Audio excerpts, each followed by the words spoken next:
再来看真理大学麻豆校区的台湾文学资料馆哦，因为正粗鲁来对台82岁前馆长张良德，嘛引起真侪批评。诗人王丽华嘛是张教授的情某哦，就出面来为教授抱不平，希望讲台湾社会会使来尊重对台湾文学有这么大贡献的人。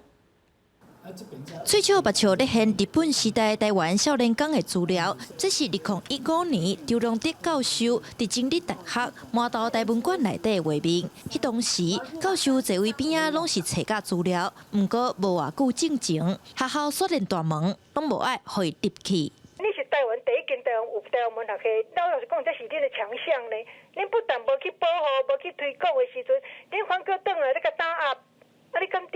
张教授的情某诗人王丽华就替伊抱不平，讲张良德心内一定足艰苦的，因为伊过去是迄种为着研究，连生活费拢摕去买册的人。因为迄阵啊，国家无可能互阮经费，互阮做研究嘛。有册单咧买资料的时阵吼，我煞拄着真侪外国人来下面咧抢，就开始一直甲伊起价，起价到尾的时阵哦，我的嫁妆嘛有摕去买，包括若要互我做未来的钱。张教授对台湾文学的痴情，自伊较早伫成功大学教册，就因为提倡乡土文学，互即前的国民党政府来迫害，一直到欧名单解除，才转来台湾。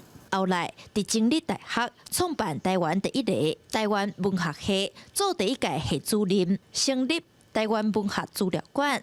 后来资料馆刷去台南、麻豆，伊就一直甲遮当作厝。退休后嘛共款，只是现在虽然入去拢有困难。脸书上这个贴文的文字说明，尤其是看到。 张良哲教授82岁的人的那几张照片，我只有一个感觉，痛心。